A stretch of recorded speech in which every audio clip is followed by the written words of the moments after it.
excited about all this doing here, Steve, that I forgot all about it. Now, I want to make sure that I'll leave enough wood on the bottom here.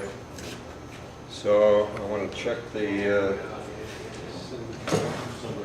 depth gauge. That's cinematography.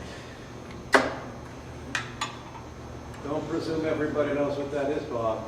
You don't think they do? Try that, Bob. I mean, I get a chance to tell this again? Yep. Okay. This is a gauge. Let's put it this way.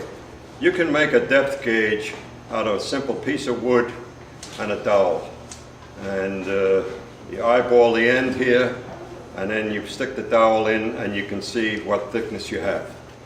The problem is, one of the problems is that if for some reason you get a ding on the outside and you have to turn the edge of the top of the bowl again, you've lost your reference point. You got to start over. Another thing is that in order to use it and get it on the center, you have to move the tool rest out of the way. With this thing, all those problems are solved. I just put this here. I don't have to move the tool rest. I'm above it. And right here is the gap between the inside of the bowl and the bottom of the bowl here. And it looks like it's about 5/8 of an inch. I really like it at this stage to be about a 1/4 inch or 5/16. So I'll take a little more off right now.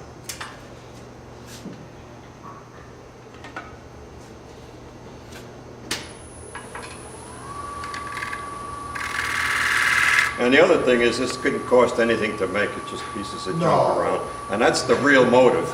Make things for zero, you know. Beat the system.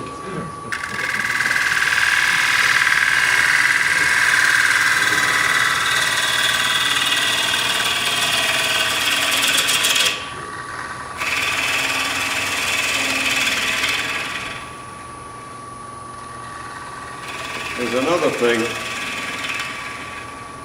that I might mention.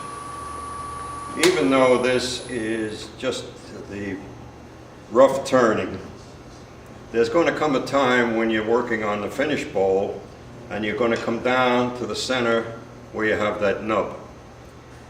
Now the problem is that although the whole piece is turning at maybe 800 RPM, even that little stub down the center, the radius is 0.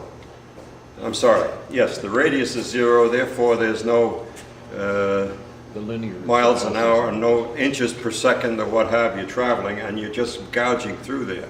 So you want to come up to the side of your tool a little bit and work that nub off. Why is this important? Because if you leave a hole, then you've got to sand the whole doggone bowl to that depth to get rid of it. If you leave a little nub out here, then all you have to do is remove the nub. So it's, even though it doesn't matter here, it's good practice to try to get the best passage you can across the bottom. I'll try to do a little better before I pass this one around.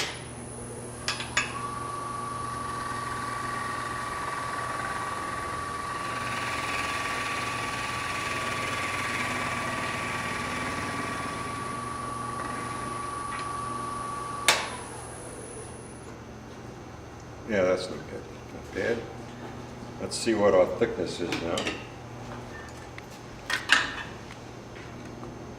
That's more like it's about 5/16.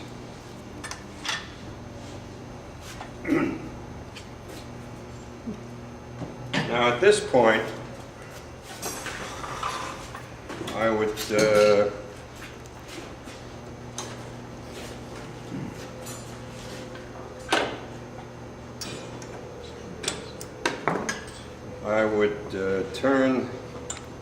I would take this off. Can you hold that for me, Bob? Thank you.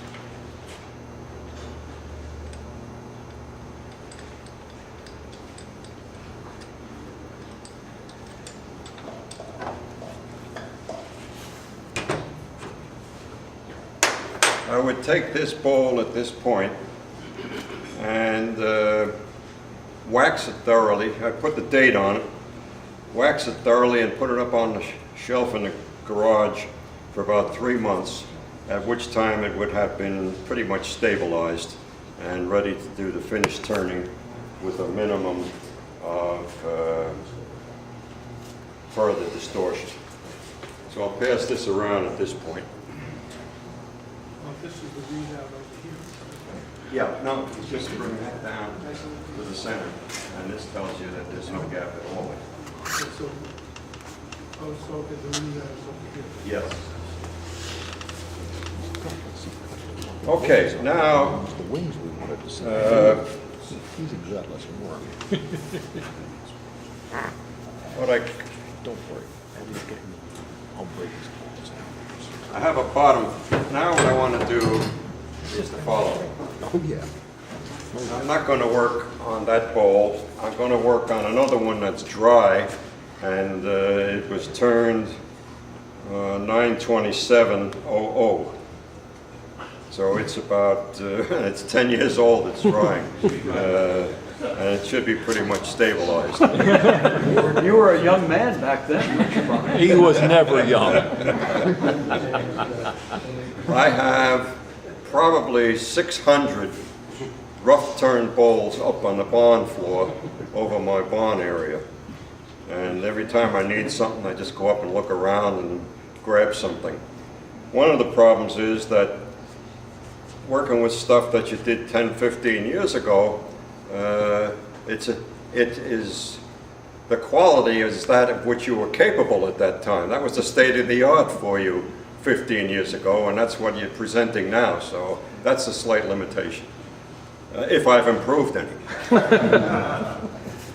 And you know, I went through all that business of taking it down chuck off, and I need it again. I shouldn't have taken it off.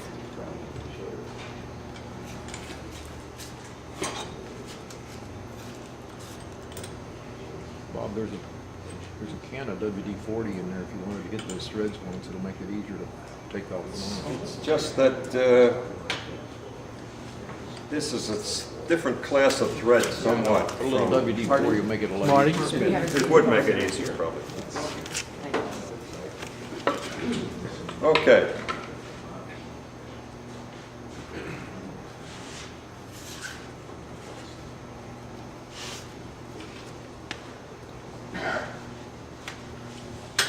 Oh, thank you, Rob.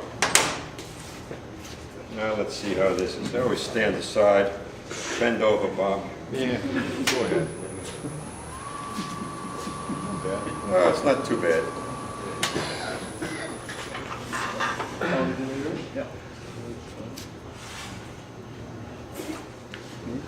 Normally I try to do the outside of bowls first, so that allows me to get the maximum out of the bowl, maximum dimension out of the bowl, and then I do the inside and bring it up to whatever thickness I'm looking for.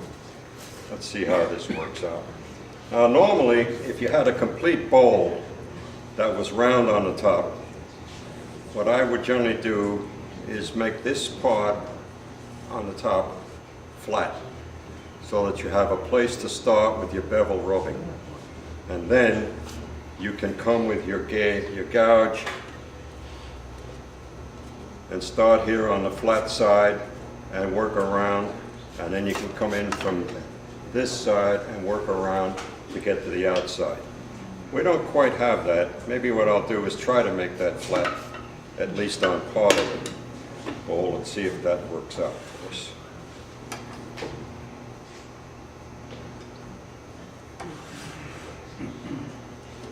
Always